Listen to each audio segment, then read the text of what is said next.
आज सोनखेड तालुका लोहा जिल्हा नांदेड येथे साहित्यरत्न लोकशाहीर अण्णाभाऊ साठे यांची जयंती मोठ्या उत्साहात साजरी करण्यात आली।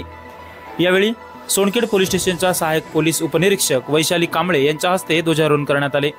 या कार्यक्रमाला सोनखेडचे सरपंच, उपसरपंच सुनील मोरे, डॉक्टर पंजाबराव देशमुख, माजी ग्रामपंचायत सदस्य पांडुरंग देसाई, शेतकरी नेते प्राध्यापक शिवाजी मोरे, ग्रामपंचायत सदस्य सोपान मोरे, युवा सेना तालुका प्रमुख अशोक मोरे, ग्रामपंचायत सदस्य रामकिशन तिरवड, माजी ग्रामपंचायत सदस्य विलास मोरे, ग्रामपंचायत सदस्य माणिक मोरे, नरसिंग मोरे, सुधा मोरे, ज्ञानोबा मोरे यासह गावातील ज्येष्ठ नागरिक, माता भगिनी मोठ्या प्रमाणामध्ये या कार्यक्रमाला उपस्थित होत्या।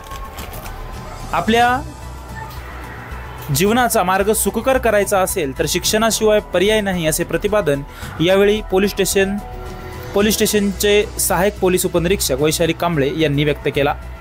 तर गावातील विद्यार्थ्यांसाठी अभ्यासिका सुरू करण्याचा मानस देखील यावेळी वैशाली कांबळे यांनी व्यक्त केला।